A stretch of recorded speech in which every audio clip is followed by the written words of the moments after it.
The last time I felt this specific combination of signals, debt at this level, monetary policy, this distorted geopolitical fractures this deep, was 2008. And in 2008, most people laughed at the warnings. They laughed all the way to the moment their savings disappeared. I'm not here to make you panic. Panic is for people who weren't watching. I'm here to tell you, if you are holding silver, or if you are thinking about silver, what happens in the next few days and weeks is going to define your financial position for the next decade, not the next year. The next decade, let me be blunt, the window is closing, and the people who built the window, the central banks, the institutional traders, the sovereign funds, they already know this. They have already moved. You are watching their footprints in the sand, and the tide is about to erase them. Here's what most people think about silver. They think it's a small trade, a hobby metal, something your grandfather kept in a drawer. They think gold is the serious asset, and silver is the younger sibling no one takes seriously. That thinking is going to cost them everything, because silver is not just a precious metal. Silver is the most industrial, most electrically critical, most militarily essential commodity on the planet right now. Every solar panel, every electric vehicle, every missile guidance system, every 5G tower, every semiconductor pathway at scale. Silver is in all of it, and here is the truth nobody wants to hear. The world is running out of it right now. As I speak, the Silver Institute, not a conspiracy blog, not a fringe newsletter, the actual Silver Institute confirmed that the global silver market has been in a supply deficit for 3 consecutive years. 3 years, we are consuming more silver than we are mining. Every single year. But what happened next was worse. Because it's not just the supply side. Something shifted on the demand side that changed the entire equation, and most financial commentators are either too slow or too afraid to say it clearly. China, India, and the quiet, methodical accumulation of physical silver by institutions that are very deliberately not announcing what they're doing. Let me give you a number. In 2020, global silver ETF holdings sat at approximately 925 million ounces. By early 2024, industrial demand alone consumed over 650 million ounces in a single year, while mining output delivered only around 820 million ounces total. You do that math. You tell me where the gap goes. I'll tell you where it goes. It goes into a price, a violent, rapid, unignorable price. And when that price moves, when it finally corrects to reflect the reality of this deficit, it won't move 10%. It won't move 20%. In a moment, I'll explain exactly what the historical data says about how fast silver moves when the trigger is pulled. But first, you need to understand why this moment, this specific window of days you are inside right now, is different from every silver rally you've seen before. Go back to 1979, Hunt brothers, Nelson Bunker Hunt, and his brother William tried to corner the silver market. In 14 months, silver went from $6 an ounce to $50 an ounce, an 833% increase. Then the rules changed overnight. The exchange raised margin requirements. The price collapsed. But here is what nobody tells you about the Hunt brothers story. They were right about the fundamentals. Silver was underpriced relative to the monetary reality of that era. They were wrong about the method. Trying to corner a market is illegal and unsustainable. But the underlying thesis? Completely correct. Now fast forward. 2011. Silver hits $49 again. Why? Quantitative easing after 2008. The Fed printed. Money chased hard assets. Silver doubled in under 18 months. Then it pulled back. And most retail investors who bought at $45 held the bag for years. Here's the pattern. Are you seeing it? Silver spikes violently. Silver corrects violently. And between those spikes, the underlying structural reality gets worse, not better. We are now in the longest accumulation phase before a spike since 2008. And something is different this time. Something that wasn't true in 1979. Something that wasn't true in 2011. This changes everything. The difference is this. In 1979 and 2011, the monetary system, though stressed, was still fundamentally functioning as designed. The dollar was the unquestioned reserve currency. The Fed had tools. The debt was manageable in relative terms. None of those three things are true today. U.S. national debt has crossed $34 trillion. The interest payments on that debt are now the single largest line item in the federal budget, exceeding defense spending. Think about that. We are paying more to service past debt than to defend the country. Meanwhile, BRICS nations, Brazil, Russia, India, China, South Africa, and now Egypt, UAE, Ethiopia, Iran, are actively, openly, publicly constructing trade frameworks that bypass the dollar. This is not a theory. This is not speculation. The agreements are signed. The mechanisms are being built. Saudi Arabia is pricing some oil sales in yuan. When the dollar loses reserve currency status, not if, when, and the timeline is shorter than most people are comfortable admitting, the global flight to hard assets will be unlike anything in modern financial history. Gold will move. But gold is expensive. Gold is heavy. Gold is slow. Silver will move faster because silver has the additional engine of industrial demand pulling it alongside monetary demand. Most people will ignore this warning. They will call it fear-mongering. They will say, I've heard this before. They will wait. They will debate. They will watch. And then, one morning, they will check the silver price and not recognize the number they see. You are being told right now, before that morning. But here's where it gets truly serious. And I need you to stay with me, because what I'm about to explain in part 2 is the mechanism that most people, even serious investors, are completely missing. There is a structural position in the silver derivatives market that when it unwinds, and it will unwind, will act like gasoline poured on a fire. It involves the biggest banks in the world. It involves naked short positions that dwarf the actual physical silver available for delivery. And it has been building quietly for years. When that structure breaks, the price of silver will not climb. It will launch. I want you to picture something. Imagine you are a massive bank, a global institution.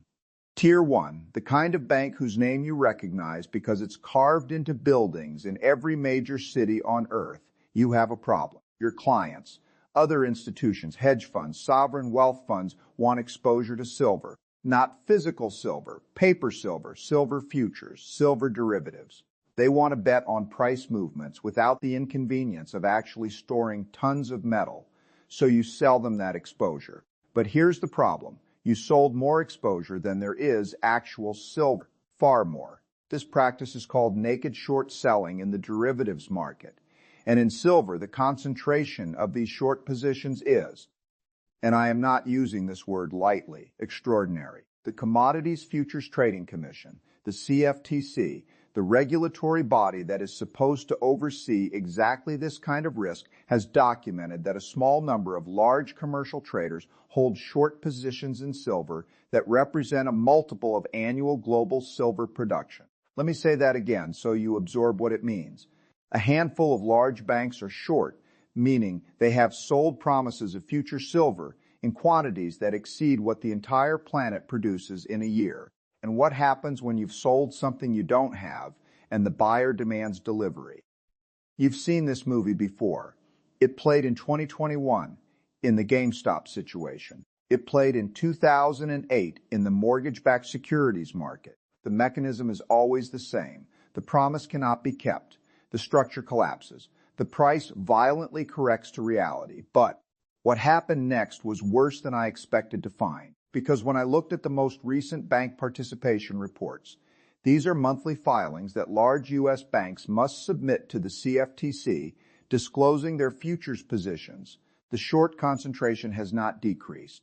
It has increased. In an environment where silver's fundamental supply-demand picture is deeply bullish, in an environment where industrial demand is at record levels, in an environment where monetary conditions globally are screaming for hard asset protection, the short position has gotten larger. There are only two explanations for that. Either these institutions are supremely confident they can continue to suppress the price indefinitely, or they are trapped. They added to a losing position trying to defend a line they can no longer defend. And here is the truth nobody wants to hear. The CFTC has investigated silver market manipulation not once, not twice, but multiple times over the past 20 years. J.P. Morgan Chase, one of the largest precious metals traders on the planet, paid nearly $1 billion in fines in 2020 for what the DOJ called a massive multi-year scheme to manipulate the market for precious metals futures. $1 billion in fines for manipulation that spanned years. This is not a theory. This is a court-documented, DOJ-confirmed, 9-figure settlement fact. And yet, the structure that enables this manipulation still exists. So what changes?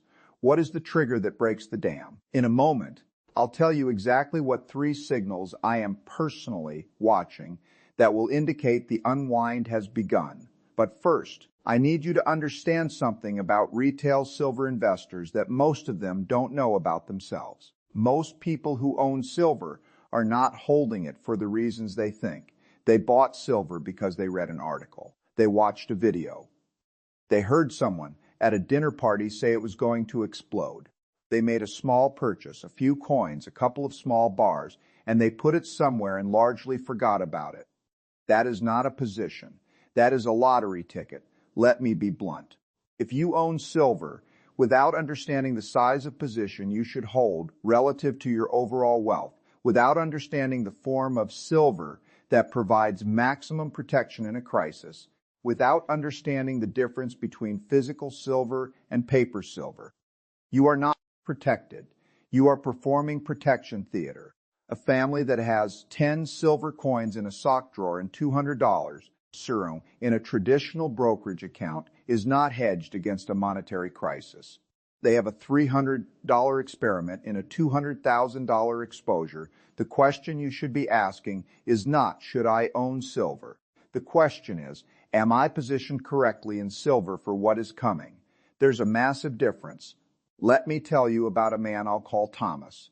I've changed his name, but the situation is real, and I have seen versions of it many times. Thomas was a careful, successful, middle-class American. Engineer, good salary, good savings habits. He owned his home. He had a 401a. He was doing everything right by the conventional playbook. In 2007, Thomas started reading about monetary risk. He bought some gold ETF.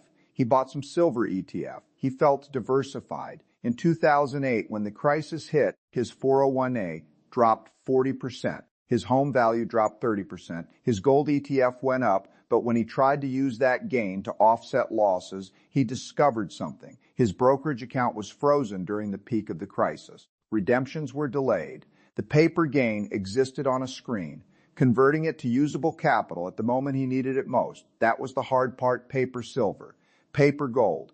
These instruments track price. They do not give you the actual metal. And in a true crisis, the kind of crisis I am describing, the gap between the price of paper silver and the price of physical silver, silver you can hold, silver you can trade, silver that exists in your hand, that gap widens dramatically. In extreme scenarios, that gap becomes total. Paper promises stop being redeemable. Physical metal trades at multiples of the official paper price. This is not speculation. This happened in 2020 when physical silver premiums reached 30 to 40% above spot during the initial COVID market shock. Imagine that dynamic in a genuine monetary system crisis. This changes everything about how you think about your silver position. And here is where timing becomes critical, because the form of silver you are able to acquire at reasonable premiums is directly tied to market availability. And market availability is about to become constrained in a way we haven't seen in this generation. The U.S. Mint has already announced production delays on American Silver Eagles multiple times in recent years, citing silver blank shortages. The Royal Canadian Mint has had similar supply pressure. Major dealers have, at peak demand moments, implemented purchase limits. This is not artificial scarcity. This is actual supply constraint meeting demand that, in a crisis environment, accelerates geometrically. The 3 signals I watch, and I will give you all 3 right now. Signal 1, the COMEX registered silver inventory. This is the amount of physical silver sitting in COMEX warehouses designated as available for delivery. Watch when this drops below 100 million ounces. We are not far from that threshold. When it drops below it, the naked short position becomes untenable. Signal 2, the gold to silver ratio. Historically, Gold and silver have traded at a ratio of roughly 15-to-1, reflecting their relative natural occurrence in the Earth's crust. Today that ratio is above 80-to-1, a reversion to even a 40-to-1 ratio, half of historical mean. At current gold prices would put silver above $60 an ounce. A full mean reversion would put it near $180, signal 3. BRICS formal announcement of any commodity-backed trade settlement mechanism. The moment a formal gold or silver-linked BRICS trade currency is announced, the Western paper monetary system faces a credibility crisis that will accelerate hard asset demand on a global scale overnight. All three of these signals are in motion, right now, not in some abstract future now. The people who will be hurt most by what is coming are not the ultra-wealthy. The ultra-wealthy have advisors, structures, diversified international assets, and the ability to move capital in hours across jurisdictions. They will adapt. The people who will be hurt most are the people who did everything right. The disciplined savers, the people who maxed their 401(n)(a), the people who put their faith in the dollar-denominated system, because that is what every trusted institution told them to do. Those people are walking toward a cliff that is invisible to them, because every official map says there is flat ground ahead. Your money, your family's future, your retirement, these are what's at stake. I'm going to tell you not just what is coming, but what specifically to do. What structure of silver position makes sense, what timeline to work against, and one move that most people will never consider, but that could be the most important financial decision of the next 10 years. I've spent 50 years studying economic cycles, not reading about them, living them, as a fund manager, as an investor, as someone who sat across the table from central bankers, sovereign fund managers, and heads of state, and I have learned one thing above all else. The cycles don't care about your opinion of them. They don't adjust their timing for your convenience. They don't warn you loudly with sirens and flashing lights. They give you quiet signals, subtle data points, small shifts in institutional behavior, movements in markets that most people dismiss as noise, until suddenly the noise becomes a roar. We are at that transition point right now, and so I'm going to do something I rarely do. I'm going to be completely specific, not vague, not hedged with a dozen disclaimers.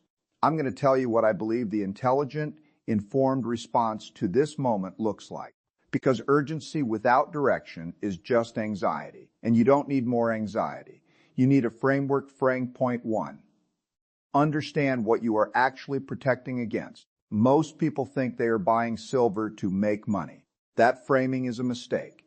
It turns a protection asset into a speculative trade. What you are protecting against is purchasing power destruction. The dollar has lost approximately 97% of its purchasing power since the Federal Reserve was created in 1913. This is not an opinion. It is a mathematical fact calculated from official CPI data, and CPI understates real inflation because the methodology has been revised multiple times to produce lower numbers. Silver in 1913 bought roughly the same amount of goods and services as silver today. A dollar in 1913 buys roughly 3 cents of goods and services today. You are not trying to get rich. You are trying to stay whole. Once you understand that, the position sizing question becomes much clearer. The question is not, how much silver do I want to own if silver goes up? The question is, how much of my wealth can I afford to have destroyed if I don't act? Framework point 2, physical first. Always, let me be blunt about this, paper silver, ETFs, futures contracts, silver certificates, unallocated silver accounts at banks. None of these give you what you actually need in a genuine monetary crisis. In an extreme scenario, when the banking system is under stress, when counterparty risk becomes real, when redemptions are delayed or suspended, the only silver that protects you is silver that physically exists and that you physically control. There is a saying among people who have lived through financial collapses in places like Argentina, Zimbabwe, Venezuela, Weimar, Germany. If you don't hold it, you don't own it. I don't say this to be dramatic. I say it because the evidence supports it. In every historical currency crisis, the gap between paper financial claims and physical reality opens violently. People holding physical metal preserved wealth. People holding paper claims found those claims were worth far less than they thought, or nothing at all. Start with physical. Bullion coins, American Eagles, Canadian Maples, Austrian Philharmonics. These carry slight premiums over spot, but have universal recognizability and liquidity. Larger bars, 100 Oz or 1,000 Oz, are more efficient per ounce but less liquid in a retail context. For most people, a core of coins supplemented with 10 Oz bars is a practical starting point. And what happened next in every scenario I studied was this. The people who had waited until the crisis was obvious found that availability had collapsed and premiums had exploded. The time to secure physical silver at reasonable premiums is before the rush, Frank's point 3. Don't ignore the leverage play, but understand the risk completely. After your physical foundation is established, and I cannot stress enough that foundation must come first, there is a second layer to consider: silver miners. When silver moves, the miners move faster. This is because of operating leverage. A silver mining company has fixed costs. If silver is at $25 and they mine at a cost of $20, their margin is $5, 20% of revenue. If silver goes to $35, a 40% increase, their margin goes from $5 to $15. That's a 200% increase in profitability on a 40% increase in the underlying commodity. That leverage is why, in major silver rallies, quality silver miners routinely deliver 3x, 5x, 10x the percentage move of silver itself. But the leverage cuts both ways. In corrections, miners get crushed harder than the metal. This is a tool for people who have already secured their physical position and are looking for upside exposure. It is not a substitute for physical. It is an addition to it. For those with the risk tolerance and the investment horizon, look at primary silver producers with strong balance sheets, low all-in sustaining costs, and jurisdictions with political stability. Do your research, but understand that a rising silver price is the rising tide that floats all these boats, and some float much higher than others. Frang point 4. The timeline is measured in days and weeks, not years. Here is the truth nobody wants to hear about timing. Most financial analysts, when they sense a major move coming, hedge their timeline predictions with language like over the coming years, or in the medium term, or eventually. This protects them from being wrong in the short term. It is professionally safe. It is also, in this specific situation, misleading. The triggers I described in Part 2, the COMEX inventory threshold, the gold to silver ratio, mean reversion pressure, and the BRICS monetary development. These are not slow-moving glaciers. These are compressed springs. When a compressed spring releases, it doesn't release gradually. It releases all at once. The history of silver price movements confirms this pattern repeatedly. Silver spent years doing very little and then moved 30%, 40%, 50% in weeks or even days. The February-March 2020 period, silver went from $18 to under $12 in a matter of weeks, then rebounded from $12 to $29 in the subsequent 5 months. A 140% move in under half a year, 2011. Silver went from 18.90 to 49 in approximately 7 months, 1980. Silver went from $6 to $50 in 14 months. The pattern is consolidation, consolidation, consolidation, and then a move so fast that people who were waiting for a pullback to buy missed most of it. We are in the consolidation phase right now. This consolidation has been artificially extended by the institutional short pressure I described. The longer an artificial suppression continues, the more violent the release when it ends. I am not giving you a date. No honest analyst gives you a date. But I am telling you that the structural conditions for a violent, rapid move have never been more fully assembled in my professional lifetime. And the window to prepare to secure physical metal at current premiums, at current availability, at current prices, is measured in days and weeks, not years. Frank point 5. Build a position, not a purchase. One purchase of silver is not a position. A position is structured, intentional, sized appropriately, and built with a clear understanding of why you own it and what it is protecting you against. This means don't put 100% of your capital into silver in one transaction. Build over weeks, using price dips to accumulate. Dollar cost average your way into a meaningful holding. Don't store it all in one location. Physical security matters. Think about home-safe storage, private vault storage, and in some cases, allocated storage with a reputable institution in a politically stable jurisdiction outside your home country. Don't tell everyone you know about your holdings. This is not paranoia. This is prudence. The value of a hard asset in a crisis environment increases its appeal as a target. Discretion is not suspicion. It is wisdom. And finally, don't forget why you built this position. There will be moments when silver's price drops and doubts appear. There will be commentators who tell you the monetary fears are overblown. There will be periods of calm that make the preparations seem unnecessary. Stay anchored to the fundamentals. Supply deficits don't disappear because the price temporarily drops.